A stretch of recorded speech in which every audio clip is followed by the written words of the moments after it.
Living in Virginia, you're in the fast lane on the information superhighway.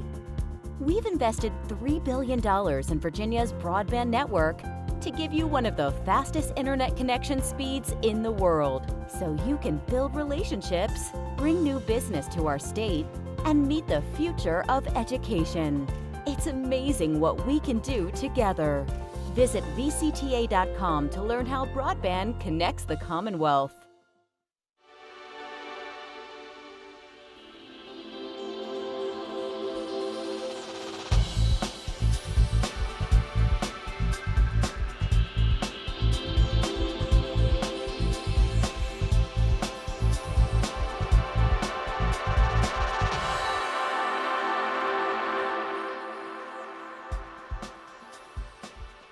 From the General Assembly and the City of Richmond, I'm Woody Evans for Cable Reports, brought to you by the VCTA Broadband Association and Cox Communications, connecting Virginians to their government. We're so pleased to have two members from Fairfax County today. Delegate Vivian Watts, good to see you. Good morning.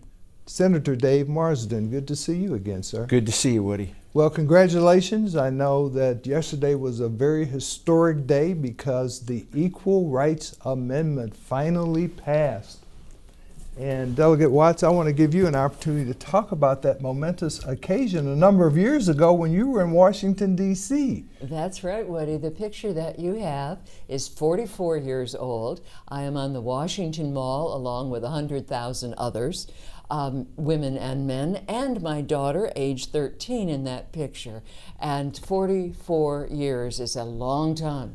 And this is the original banner that I'm wearing in it. I was pleased to wear it on the floor, but addressing that over those 44 years, yes, we've made progress, no question about it. And that kind of progress is why we now have 41 women in the Virginia General Assembly, because the public has seen the competence of women in so many areas as we have done what needs to be done to live our full human lives. But the challenge is that all of that is by the law, and it can disappear tomorrow. An example that was brought up in the debate was pregnancy, as far as whether teachers could or could not be employed. When I was in high school, if you were married as a woman, you could not be employed as a teacher. And that was law. And so all of these changes that we've made, many under the Civil Rights Act, EEOC, Title IX, all of these steps need to have the support of the Constitution. If we were in the Constitution, we wouldn't have needed the 19th Amendment to get the right to vote. We need that protection of this progress in the Constitution. So this is a step, major step for Virginia, who's never spoken on it before. If it ends up in the courts as to what the full ratification may be, so be it. But it was a momentous day that Virginia finally was counted among those who support the Equal Rights Amendment. Congratulations again. Tell us about the leadership changes in the House of Delegates. My pleasure. I will now be chairing the House Finance Committee, which is a committee on tax writing. On the Senate side, budgeting and taxing are put in the same committee. We have a number of challenging bills before us, but partly because we're at the end of a decade of redistricting, it means that to the degree that redistricting packed urban areas, you have a number of urban areas that are now represented by the Democrats being in the majority party in these committees. So both throughout Hampton Roads, Richmond, as well as Northern Virginia, you see a number of committee chairmanships and a number of women. And you have a new Speaker of the House and a new Majority Leader. That's right, a woman Speaker of the House, woman Majority Leader, first in history. First Jewish person serving as Speaker of the House, a woman who is also our clerk, and Suzette Denslow's service in public policy from the Municipal League all the way to the governor's office is almost unparalleled, her decades of service. So that institutional knowledge as clerk of the House, very important. And Senator Marsden, significant changes in the Senate. Democrats control 21-19. Of course, our leadership remains stable. We have been in the majority before, but we've always been in the majority in the Senate in my time here under circumstances where the House was in Republican hands. So it's a very different responsibility. When you send things over, it was kind of easier to vote on things knowing that they were probably going to die. Like the Equal in Rights the House. Amendment. Yeah, you know, it was, you didn't have to spend a lot of time on things. You knew where they were going. Now the responsibility is different in the Senate because we have to be much more careful about what we send over because we're going to be dealing with sometimes smaller differences, but sometimes the smaller differences are the ones that are, you know, very, very difficult, you know, politically.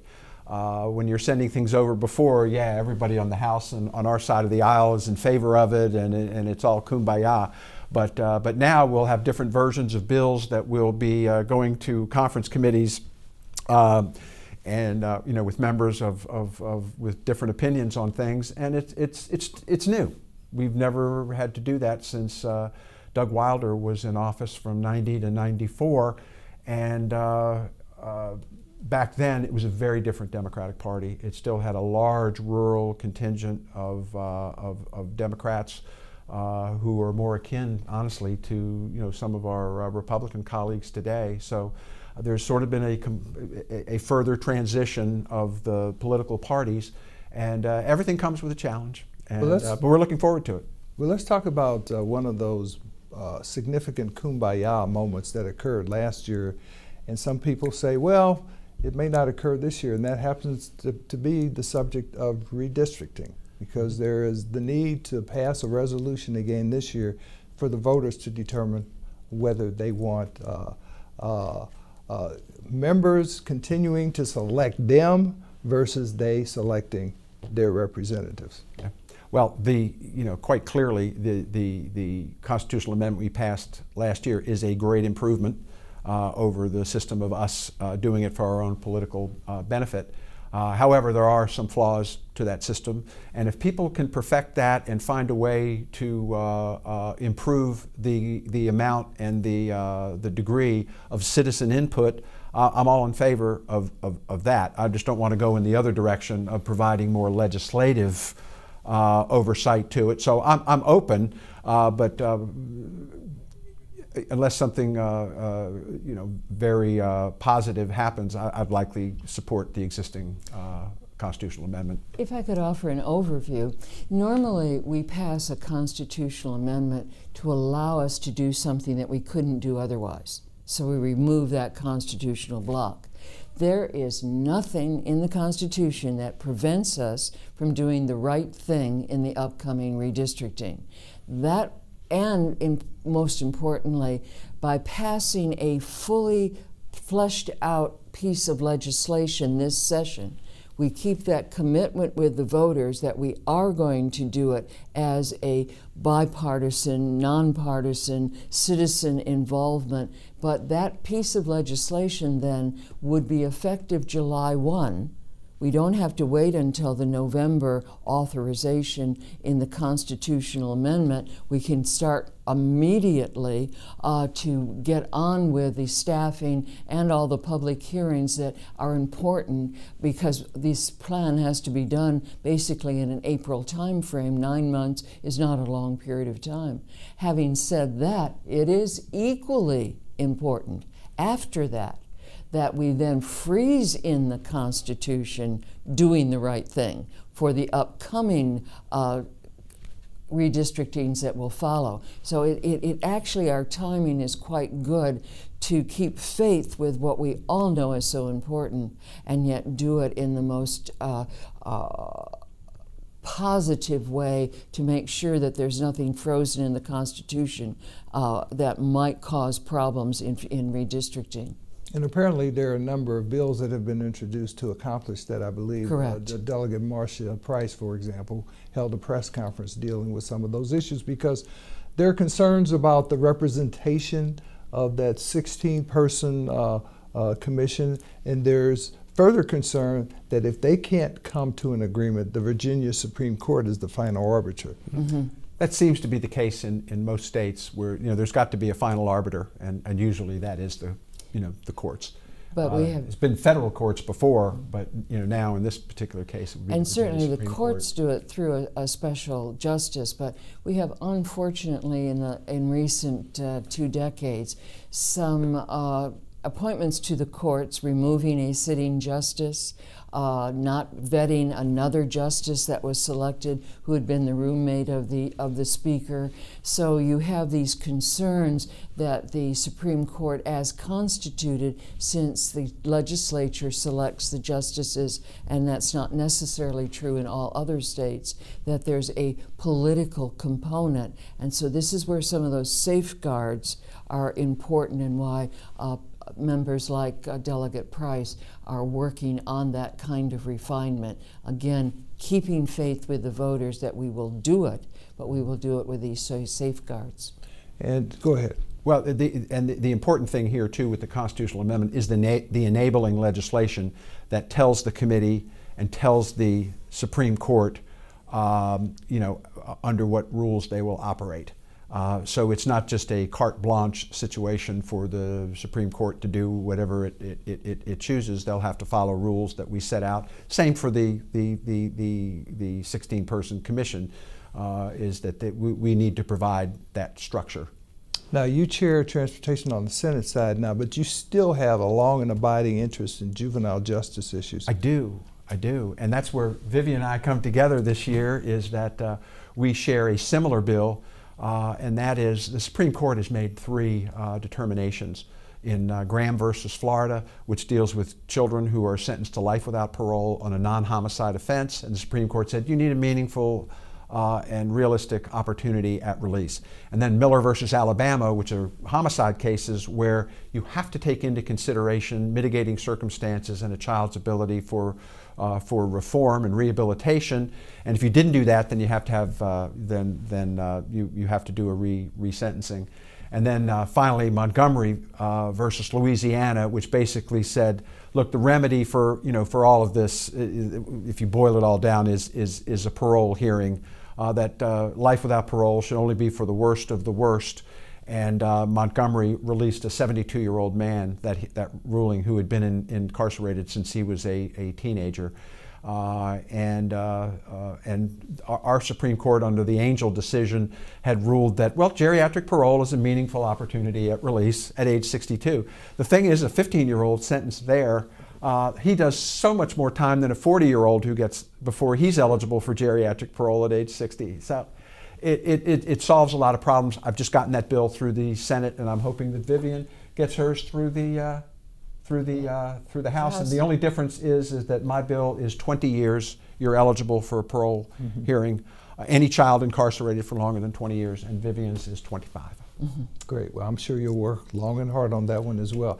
Let's take advantage of your expertise as chairperson now of the Finance Committee. You're going to be dealing with a lot of tax issues, and I know there are a couple of bills that relate to that. Talk to us about those.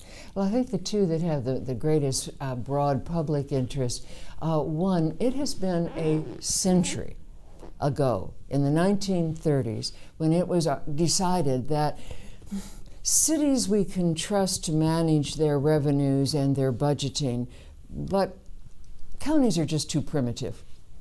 And that policy of the taxing authority of cities versus counties has stayed in place for now almost 100 years.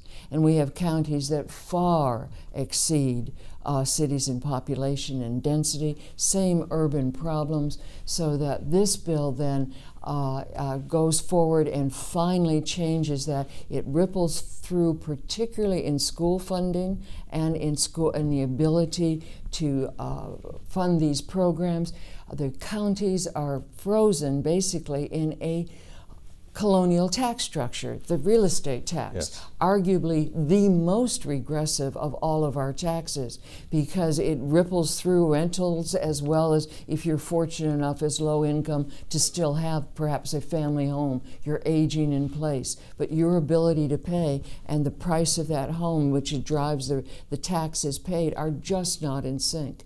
So what this will give is more flexibility to the counties as far as how you raise revenue from people who have more discretionary income, who are coming in from outside the jurisdiction, whether tourist or just somebody coming in using services. So hopefully this will be the year to finally do away with that unjustified distinction between counties and cities. And you have another one dealing with the estate tax, I believe. Thank you, Woody. That's one that has more misunderstanding, I think, than any. Let me start by saying this bill absolutely mirrors what is true on the federal level. And on the federal level, the estate tax has survived the Bush tax cuts as well as we'll call them the Trump tax cuts, the most recent. It is, as the Wall Street Journal said, the most effective way if you're going to tax wealth. And what it does is say, if you have a taxable estate, any amounts over $10 million, not the first $10 million, but over $10 million, that amount and excluding all small businesses and farms owned by families, excluding that, any amounts over $10 million would be subject to the estate tax. So why isn't that double taxation? Well, it's actually closing a major tax loophole. As I so often say, if we're lucky, my husband and I will still have a few 401ks that we haven't cashed in on before we die. And every time you cash in as regular folks, you're paying capital gains. This leftover $10 million that I'm looking at, there's never been any capital gains paid on when it was acquired and what its current value is. It passes to the next generation at current value, meaning that there was never any taxation that you and I and everybody else have been paying. Yeah. Woody, I look at it very simply, is that when money changes hands from one person to another person, it's eligible to be taxed, whether that's through death or purchase or anything else. That's how we tax things. And of course, money that changes hands for low-income people needs to be raised in terms of a minimum wage. And I know you've been working on that for a long time. I have, and I have a plan this year. There are several others. We will probably merge them all and come up with a best bill situation. Mine is a little longer, as is Senator Morrissey's, than Senator Saslaw's bill. Mine is over 6 years.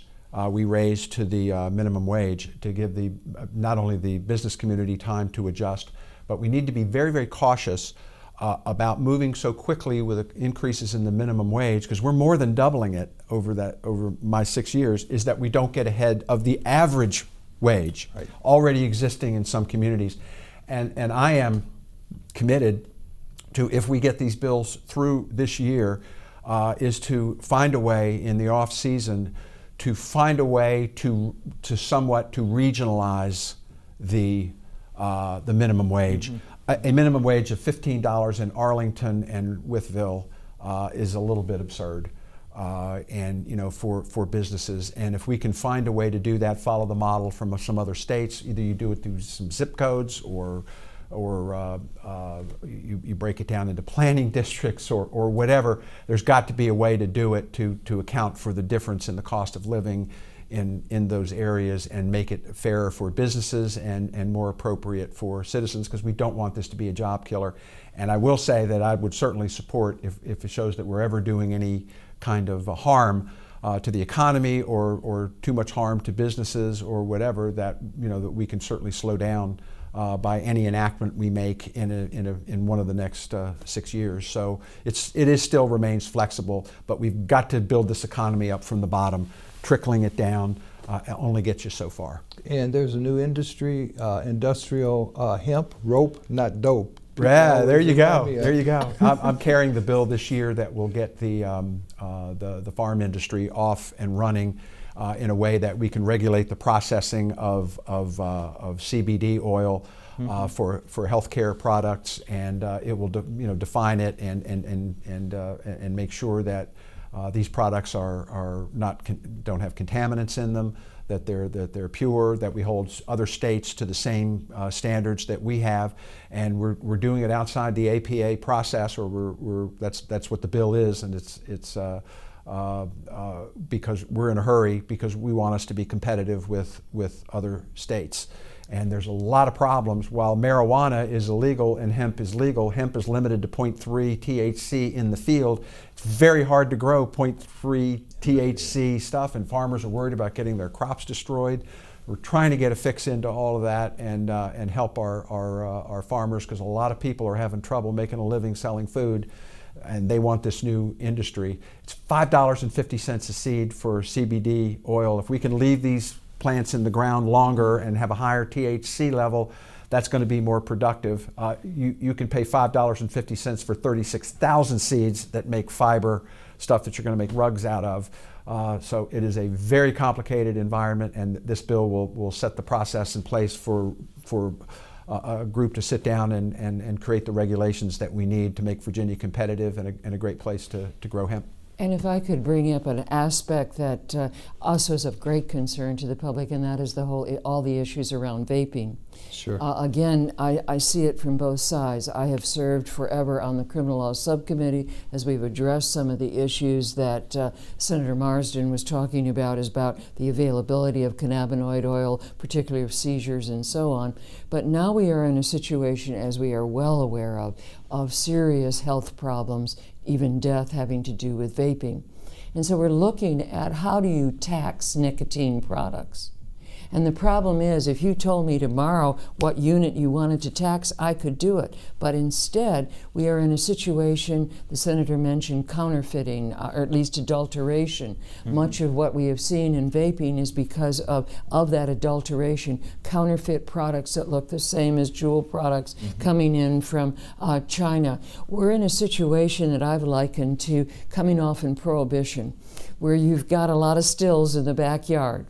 Now, how do you go from that to being able to look at a party and say, oh, this beer is at 8% alcohol, this one is 4%, and you know what you're drinking, whether you go in the ABC stores. Or when we tax cigarettes, we've put that blue tax on early in the distribution process so that when a customer goes into the store, they know that that's a standard of identity that has not been adulterated, not counterfeited. We are so far behind on that, and my concern is that while we absolutely need to get there yesterday, if I am going to tax something, I'm implying that if it's all right for the government to tax it, then it's all right for you to buy it. And I'm very concerned that we're not at that point. And so we've got doing heavy work to try to see how far we can go responsibly towards protecting the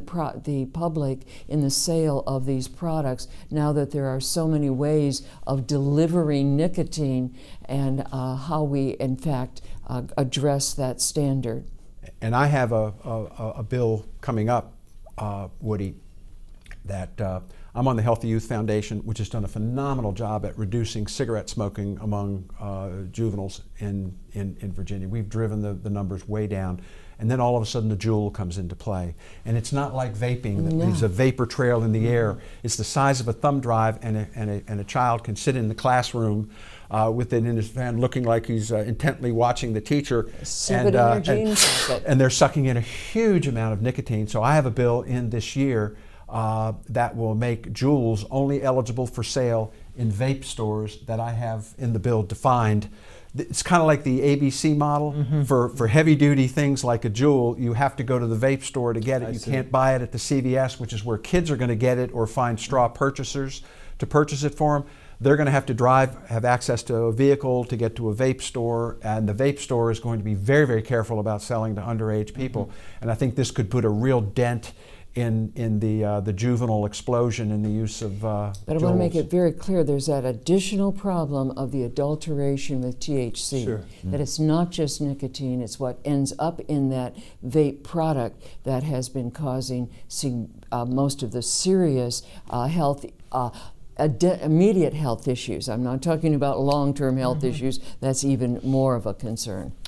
Speaking of protecting things, how do we protect lottery revenues with these gray machines that are starting to proliferate in retail establishments? Not even starting to proliferate. They exploded, where you went from very few to literally hundreds of them. Yes, we are dealing with that. Again, part of the way in which you regulate is through your taxes.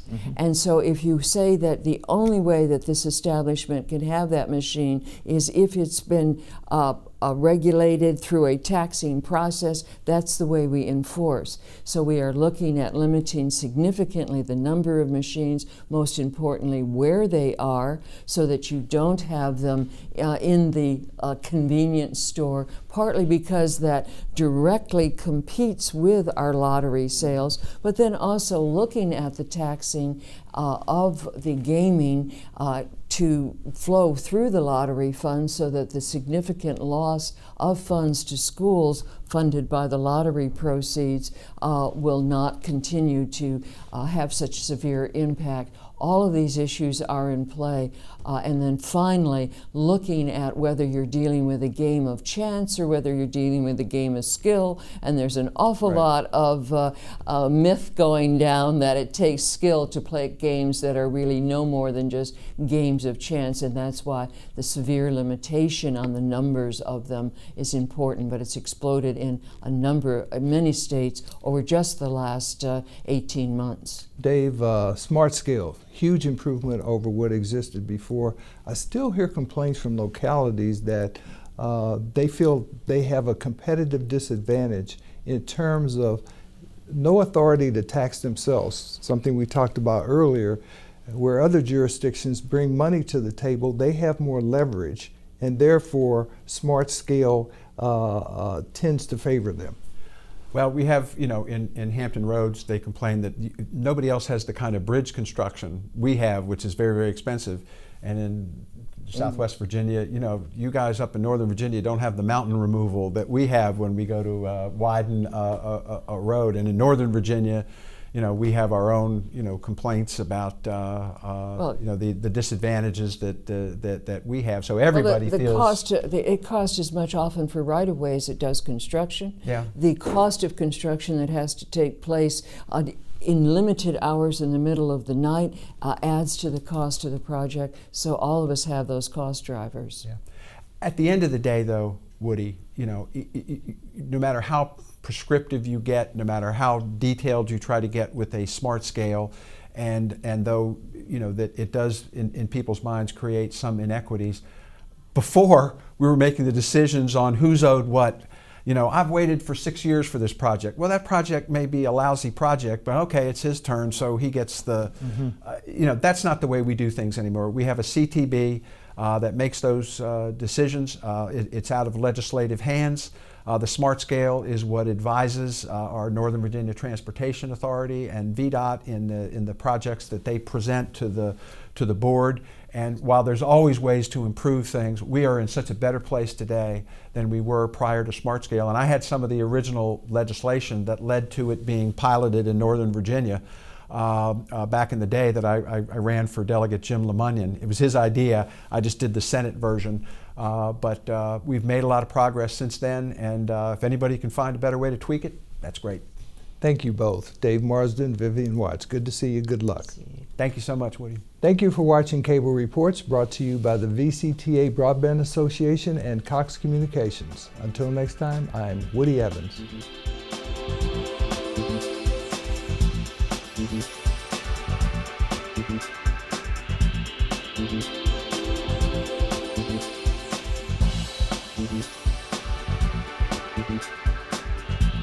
Mm-hmm.